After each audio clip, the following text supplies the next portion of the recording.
Hello everyone, welcome to my daily blog. I hope you all are doing well. আজকে ছিল জন্মাষ্টমী, আর আমি এসেছিলাম মামাবাড়িতে। মামাবাড়িতে ভালো করে বেশ জন্মাষ্টমী পুজো হয়, তাই আমি এই 2 বছর ধরে উপোস করছি জন্মাষ্টমী পুজোয়। আর তার মধ্যে আমার মামির একটু প্রবলেম হয়েছে, তাই এবারে পুজোটা আমি আর মামির মা মিলেই দেবো। আর রান্নাঘরে এসে থেকে অলরেডি সুজির হালুয়া কমপ্লিট হয়ে গেছে, আর এখানে প্রিপারেশন নেওয়া হয়েছিল লুচির জন্য।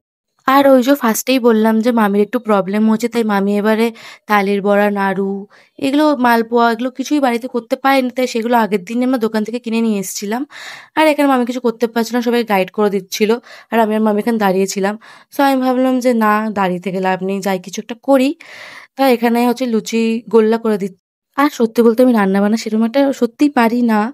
তাও আমি দিদাকে বলছিলাম যে দাও একবার লুচি ভাজা ট্রাই করে দেখি, যদি হয় তো খুব ভালো কথা। আর দিদাও আমাকে এখানে সাপোর্ট করছিল যে হ্যাঁ কর, না করলে কি করে শিখবি, কর, আমি পাশে দাঁড়িয়ে বলে বলে তোকে সব দিচ্ছি, তুই কর। মামিও পাশ থেকে বলছিল যে হ্যাঁ ট্রাই কর, দেখ যদি পারিস। আর ভাগ্যক্রমে আমি যেই ফার্স্ট লুচিটা করেছিলাম ওটাই ফুলকো হয়ে গেছিল। কপাল ভালো, আর কিছুই না। তারপর সবকিছু করে এসে এখানে আমি ভেবেছিলাম শাড়ি পরবো, তো দাঁড়াও তোমাদের শাড়িটা দেখাই। এই যে আমি আজকে এই শাড়িটা পরবো। আজকে যেহেতু খুব গরম ছিল, তো আর যেহেতু পুজো কাজগুলো করবো, তাই ভাবলাম যে একটা পাতলা শাড়ি পরা যাক। তাই মামির ওয়ার্ডরোব থেকে যেটা সব থেকে হালকা শাড়ি, সেটাই আমি মামির কাছ দিয়ে নিয়ে পরে নিয়েছিলাম। আর এই যে শাড়িটা পরে আমি রেডিও হয়ে গেছি। আর এমনিতেও মেয়েদের তো শুধু শাড়ি পরার একটা বাহানা চাই, যে কোনো কিছু একটা পেলেই শাড়ি পরাটা মাস্ট। শাড়ি পরতে আমার বেসিক্যালি খুব ভালো লাগে, আর আমি শাড়িটা ক্যারি করতে খুব ভালো পাই, তাই আমি সব কিছুতে শাড়িটা পরি। আর যেহেতু আমি বাড়িতেই ছিলাম, তো আমি সেরকম কিছু করবো না মুখে, জাস্ট একটু ময়শ্চারাইজার অ্যাপ্লাই করেছিলাম আর একটু লিপস্টিক অ্যাপ্লাই করেছিলাম, নাহলে তো মুখটা খুবই ফ্যাকাশে লাগছিল। তারপর ঠাকুর ঘরে গিয়ে 2 গোপু আর কৃষ্ণ ঠাকুরকে স্নান করানোর জন্য প্রিপারেশন নেওয়া হচ্ছিল। এখানে ফার্স্টে আগে ঘি ঢেলে দিচ্ছিলাম, তারপর ঢালা হলো মধু, দেন তারপর এখানে ঢালা হচ্ছিল চন্দনের গুঁড়ো, তারপর শঙ্খে জল নিয়ে জল ঢালছিলাম। যেরম যেরম নিয়ম দিদা আর আমি সব করছিলাম, আমি পাশ থেকে বলে বলে দিচ্ছিল, কারণ আমি যেহেতু বললাম কিছুই করতে পারবে না। তারপর এখানে ভালো করে সব কিছু মাখিয়ে নিয়ে এখানে তারপর গোপালকে স্নান করিয়ে দিলাম, ভালো করে গোপালকে আর কৃষ্ণ ঠাকুরকে। দেন এখানে ভালো করে ঠাকুরকে মুছিয়ে দিয়ে তারপর এখানে জামা পরিয়ে নেওয়া হচ্ছিল। আর এই যে এখানে এই পুচকিটা বলছিল যে আমিও করবো, আমিও করবো, তাই বললাম তুই তো পারবি না, তুই আমার কাছে হাতটা দিয়ে, আমি তোকে করিয়ে দিচ্ছি। এই যে এখানে ওকে একটু ওর ইচ্ছেটা পূরণ করে দিলাম, ওর হাত দিয়ে একটু মুছিয়ে মুছিয়ে দিচ্ছিলাম, তাহলে একটু ওরও ভালো লাগে।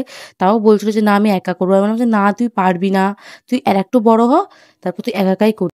তারপর ঠাকুরকে আস্তে আস্তে জামা পরে নেওয়া হচ্ছিল। আর এখন জামা পরাতে পরাতে আমি, আমার মামি আর পাশের ফ্ল্যাটে একটা আন্টি আমার সবাই মিলে গল্প করছিলাম। আর এই যে দেখে নাও, এটা আমাদের ছোট্ট গপু, কি মিষ্টি না ওর মুখটা, ও হচ্ছে ছোট ভাই। আর এই যে এখন এই যে যে বড় নীল গোপালটাকে তুললাম, ও হচ্ছে বড় ভাই। তারপর 2 গপুকে সুন্দর করে ভালোভাবে জামা পরিয়ে দিয়ে এবার ওদের দুজনকে মালা, মুকুট সবকিছুতে সাজিয়ে নেওয়া হচ্ছিল। সাজিয়ে এবার ওদের দুজনকে সিংহাসনে বসানো হবে। আর দেখো দুজনের জামাগুলোই কত সুন্দর। তারপর এখানে আমি কৃষ্ণ ঠাকুরকে ধুতি পরিয়ে নিলাম। সত্যি বলতে আমার আগে না এত ঠাকুর বাকুরের পুজো উপোসে এত মন ছিল না। রিসেন্টলি আমার 2-3 বছর ধরে জানি না কেন সব পুজোতে বেশ উপোস করে থাকতে ভালো লাগে আমার। আর দেখো 2 গপুকে কতটা সুন্দর লাগছে দেখতে, কতটা মিষ্টি লাগছে দুজনকেই। দুজনের হাতে বাঁশি ধরিয়ে ওদের মুকুট পরিয়ে সবকে সুন্দর করে সাজিয়ে দেওয়া হয়ে গেছে। আর এখানে কৃষ্ণ ঠাকুর, লোকনাথ ঠাকুরকে ভালো করে সাজিয়ে দেওয়া হয়ে গেছে। তারপর এখানে পুজো প্রায় শেষই হয়ে গেছে, শুধু এখানে পঞ্চপ্রদীপ ধরিয়ে একটু ভালো করে আরতি করে নিচ্ছিলাম। আর তারপর এখানে সবাইকে একটু হচ্ছে আরতির ভাব দিয়ে দিলাম, ঠাকুরকেও দিয়ে দিলাম। ব্যাস, পুজো কমপ্লিট।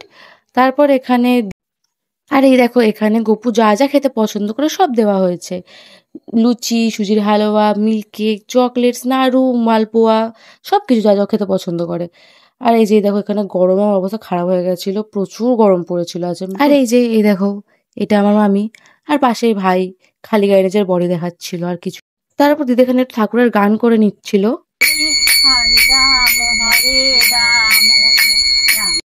আর এই তো পুরো পুজো কমপ্লিট হয়ে গেছে। এবার আমি একটু খেতে খাবো, আমার খুব খিদে পেয়ে গেছিল। এই যে ও এসে পেছন দিয়ে একটু নিজের বডি দেখিয়ে গেল, ফ্লেক্স মেরে গেল, ঢং যত সব। থাক, বেশি কিছু ওকে বলবো না, আবার ওই আবার কোনো ফটো তুলতে নিয়ে যাচ্ছে পরে। তারপরে এই তো প্রসাদ সব খেয়ে নিলাম, গোপালকে যা যা প্রসাদ দিয়েছে সেগুলো খেয়েছি। আর দুপুরে রোদ থাকতে তো আমি ওকে বলছিলাম চ চ একটু ফটো তুলে দেয়, আমার কত সুন্দর রোদ বেরিয়েছে, কত সুন্দর আকাশটা হয়ে আছে। তারপর অনেক বলার পরও আমাকে লাস্টে ছাদে নিয়ে এসছে, আর আমি ফটো তুলে নিচ্ছিলাম। খুব সুন্দর জায়গায় আকাশটা লাগছিল, তেমনি রোদও উঠেছিল। রোদটা যে চলেছে তার ফটো ভালো উঠবেই না। তাই আমি এসব বলে মানিয়ে ঠানিয়ে তারপর আমি ওকে এখানে ফটো তুলতে নিয়ে এসছে আমাকে।